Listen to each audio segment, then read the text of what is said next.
మీకేమైనా బాధేస్తదా? యూట్యూబ్‌లో స్టార్ట్ చేసి మూవీస్‌లో ఒక స్థాయికి అందరూ యాక్టర్స్‌గా సెటిల్ అవ్వాలని వచ్చిన వాళ్ళే. మన జనరేషన్ వాళ్ళందరూ. డెఫినెట్.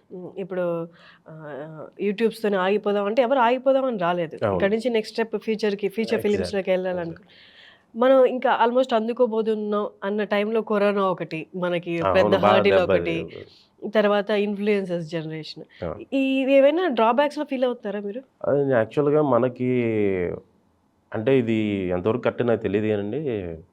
అబ్బాయిల విషయం వచ్చేసరికి కొంచెం టైం దొరుకుతది. అంటే హ్మ్. ఈ ఫీల్డ్‌లో అంటే ఇప్పుడు అమ్మాయిల గ్లామర్ ఎక్కువ మెయింటైన్ చేయాల్సిన పని లేదు. మనం హీరో క్యారెక్టర్ కోసం చూసేవాళ్ళకైతే టైం పీరియడ్ అయితే ఆగిపోవాలి. హ్మ్. క్యారెక్టర్స్ వైస్ ఉన్న వాళ్ళకి మనకి మాకు టైం దొరుకుతది. హ్మ్. అంటే సరే ఇప్పుడు ఈ ఫేజ్‌లో అవ్వలేదు. నెక్స్ట్ ఏంటి వేరే క్యారెక్టర్స్ ఉంటాయి. నెక్స్ట్ సీజన్ ఇంకో క్యారెక్టర్స్ ఉంటాయి. హ్మ్. అంటే మనకి ఇది తప్ప ఇంకేమీ లేదని ఫిక్స్ అయిపోయిన వాళ్ళకి ఆళ్ళని వెతుక్కుంటూ వెళ్ళిపోం. ఇంకొకటి హ్మ్. ఓన్లీ యాక్టింగనే నమ్ముకుంటే మాత్రం సినిమా ఫీల్డ్‌కి రావడం వేస్ట్ అని నా ఉద్దేశం. అంటే? అంటే ఓన్లీ యాక్టింగ్ ఒకటే ఓన్లీ యాక్టర్‌గా అయితే రావద్దు. హ్మ్. ఈవెన్ ఇప్పుడు డీఓపీస్‌కి చాలా ఇది ఉంది ఇప్పుడు. ఓకే. హ్మ్. అమ్మాయిలైనా కూడా అది హ్మ్. నేర్చుకొని చేయొచ్చు. ప్యారలెల్‌గా కా 2, 3 వర్క్స్ ఇక్కడే. బెస్ట్ హ్మ్. అది. హ్మ్. కాస్ట్యూమ్ డిజైనర్స్ కింద రావచ్చు. లేపోతే ఆర్ట్ వర్క్ చాలా ఉన్నాయి. యాహ్! మనం ఓన్లీ పర్టిక్యులర్‌గా యాక్టింగ్ అనే దాని మీద ఉండాలి అంటే మాత్రం హ్మ్. దీనికేంటంటే మనం మెయింటైన్ చేసుకోవాలి. హ్మ్. ఒక ఏజ్ తర్వాత మనకి అది అర్థమైపోతుంటది. యాహ్! అప్పటి వరకు మనల్ని ఈ క్యారెక్టర్ అనుకున్నవాళ్ళు తర్వాత హ్మ్. సిస్టర్ కింద ఉంటావమ్మా, లేకపోతే హ్మ్. ఇంకేదో అవును. వైఫ్ క్యారెక్టర్స్ ఇంక అట్లా ఎళ్ళిపోతుంటాం. అది చాలామంది యాక్సెప్ట్ చేయలేరు. కష్టం. కష్టం. హ్మ్. ఇంకా మనకంటే ఇప్పుడు అబ్బాయిల విషయంలో వచ్చేసరికేంటంటే కొంతవరకు లిబర్టీ ఉంటది. ఉంటది. హ్మ్. కొంచెం ఏజ్ వరకు కూడా కొంతవరకు మేనేజ్ చేసుకోవచ్చు. పర్ఫెక్ట్. అండ్ పెళ్లి విషయాలు ఇయన్నీ కూడా మనకు కాదంటే మనం కొంచెం అమ్మాయిల విషయంలో మాక్సిమం ఫ్రీడమ్ ఇంకా ఇంట్లో ఉండదు కదా! ఉండదు. ఉండదు. నా ఉద్దేశం అయితే వాళ్ళు ఓన్లీ ఇదే అని ఆగిపోకుండా రైటింగ్ సైడ్ గాని, హ్మ్. తర్వాత ఈ కాస్ట్యూమ్స్ వైపు గాని ఇట్లా కూడా వెళ్తే బావుంటదని నా ప్యారలెల్‌గా ఉద్దేశం. యాక్టింగ్ ఆపర్చునిటీస్ అలా ఉంటేనే చూసుకుంటూనే ఎవరికైనా బోత్ ఇద్దరికి మేల్, ఫీమేల్ ఇద్దరికి కూడా హ్మ్. అలా ఒకే దాని మీద నమ్ముకోకుండా ఉంటే బెటర్ అని. సినిమా ఫీల్డ్‌లో అయితే ఉన్నాయి ఆపర్చునిటీస్ అయితే లేకుండా లేవు. ఎందుకంటే రోజు రోజుకి వర్క్స్ పెరుగుతున్నాయి. ఇప్పుడు ఓటీటీ వచ్చింది. హ్మ్. అంటే మనం రెడీగా ఉండాలి. ఇంకో వర్క్ కూడా రెడీగా ఉంటే బెస్ట్. అదే. యాహ్! ఇప్పుడు రైట్ నౌ మీ సీరీస్ 'ప్రసాద్ బెహ్రా' ఆహా! గారితో ఆ! అది పెళ్లివారమండి. ఆ! హ్మ్. 'పెళ్లివారమండి' చాలా హిట్ అయింది. అవును. అండ్ నేను కొన్ని ఎపిసోడ్స్ కొన్ని ట్రైలర్స్ ఫేస్‌బుక్‌లో చూసాను. ఆహ్, నాకనిపించింది ఏంటి అంటే మీ ఇద్దరిది పర్ఫెక్ట్ కొలాబరేషన్ అని అనిపించింది. అవును. ఆయన డైలాగ్ రాసే దాంట్లో గాని అండ్ మీ ఇద్దరికి పర్ఫెక్ట్‌గా సెట్ అయింది అన్నట్లు అనిపించింది. మీ ఇద్దరిది ఎలా స్టార్ట్ అయింది? యాక్చువల్‌గా తను ఎప్పటినుంచో తెలుసండి నాకు. హ్మ్. ఆహ్, చేద్దాం అని చెప్పి అనుకునేవాళ్ళం గానీ, నేను వేరే కంపెనీ, తను వేరే కంపెనీలో వర్క్ చేయడం వల్ల మాకు తెలుసు కదా మీకు. అక్కడ ఇక్కడ యాహ్! యాహ్! చేయకూడదని రూల్స్ హ్మ్. ఉంటాయి గదా! రూల్స్ ఉన్నాయి. హ్మ్. కానీ అనుకునేవాళ్ళం. ఇద్దరికి కుదిరితే మాత్రం ఈరోజు అంటే మనకి ఆ ఇది ఉంది కదా! హ్మ్. చేయొచ్చు మనం అని అనుకునేవాళ్ళం. ఓకే. అంటే చాలా యూట్యూబ్‌లో చాలామంది ఆర్టిస్టులు నాతో కలిపి చేయడానికి ఇంట్రెస్ట్ చూపిస్తారు. అంటే టైమింగ్ బావుంటది గదా! అనే టైంలో హ్మ్. మనకి ఇక్కడ గోదావరి సీఏపీడీటీ మన హ్మ్. తను అవును. అందరూ గూడా అంటే కలిసి చేస్తే బావుంటదనే ఇది ఉంటది మీరు గానీ సీఏపీటీలో చేసారా? లేదు. ఓకే. ఆ! కానీ ఇది టీఎన్ఆర్ ఆ టైంలో ఆయన స్పూఫ్ ఒకటి చేసాం. ఓకే. ఆహా! అందుకే వచ్చాం ఆఫీస్‌కి అప్పుడు ఆయన్ని కలవడానికి ఇక్కడికి. ఓకే. ఓకే. అట్లా. హ్మ్. నేను మాక్సిమం చాయ్ బిస్కట్‌లో ఒక వీడియో చేశా. హ్మ్.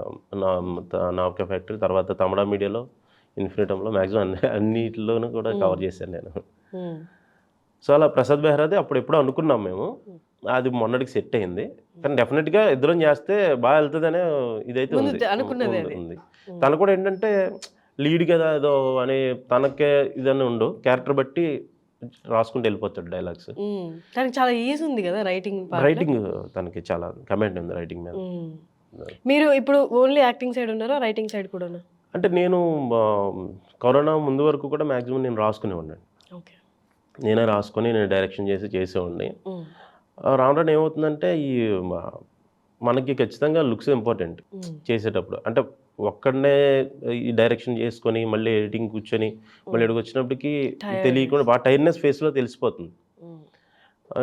మరి నన్ను పిలిచేవాళ్ళు కూడా నెక్స్ట్ ఒక వెర్షన్ రాస్తావా సినిమాకి ఇలా అడుగుతున్నారు. హ్మ్. మనకంత సీన్ లేదు. సినిమాకి వెర్షన్ రాసేంత లేదు. హ్మ్. హ్మ్. బట్ ఈ 10 నిమిషాల్లో బాగా చెప్పగలుగుతున్నాం. వాళ్ళకి అనిపిస్తది కదా! హ్మ్. ఏమో ఫోకస్ చేస్తే రాయగలమేమో తెలీదు గానీ, నాకు హ్మ్. సినిమాకనేటప్పటికి నాకెందుకో అది చాలా పెద్ద రెస్పాన్సిబిలిటీలా అవును. ఉంటది.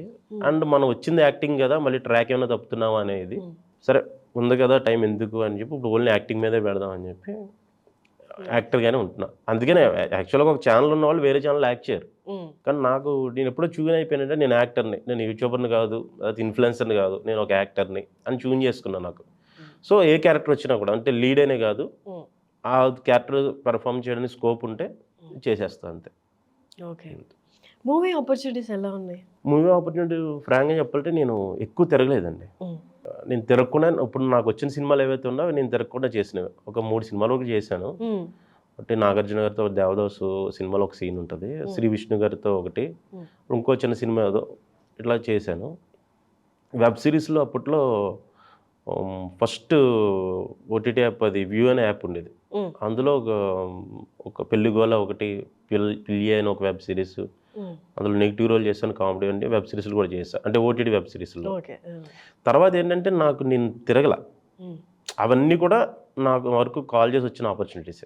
అంటే అనుకునేవాళ్ళు అంటే ఉన్నాం కదా, చూస్తున్నారు కదా, పిలుస్తారు, ఖచ్చితంగా రీచ్ ఉంది కదా, జనాల్లో రీచ్ ఉంది కదా అనుకునేవాడిని. కానీ బట్ నాకు తర్వాత కొంతమంది కో డైరెక్టర్స్, అసిస్టెంట్ డైరెక్టర్స్ చెప్పింది ఏంటంటే జేడీకి ఒక క్యారెక్టర్ అని మేము అనుకుంటాం, నిన్ను అప్రోచ్ అవ్వడానికి ఇప్పుడు మేము నీకు కాల్ చేయలేదా, మీ ఆఫీస్ ఇప్పుడు డైరెక్ట్గా మనతో కాకుండా మా ఆఫీస్ వాళ్ళతో మాట్లాడాల్సి ఉంటుంది, మేనేజర్ తోటి, ఇట్లాంటి ఆ టైంలో ఉండే కొన్ని రూల్స్ ఉండే.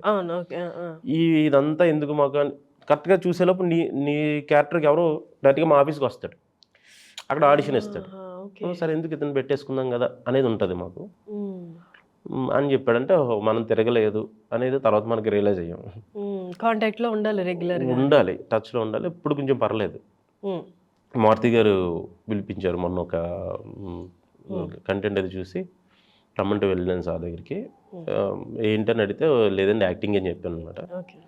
బట్ ఏంటంటే నాకు ప్రాజెక్ట్స్ ఏమైనా సెట్ చేయడం అంటే ఇప్పుడు ఎవరైనా రైటర్స్, డైరెక్టర్స్ కొంచెం వాళ్ళ దగ్గర విషయం ఉందంటే కథ రాసుకుని రెడీగా ఉండి సో సార్ దగ్గర మనం చెప్పచ్చు వీళ్ళ గురించి అనేది అలాంటి ప్రాజెక్ట్స్ అవి చూసుకుంటున్నా ప్రజెంట్.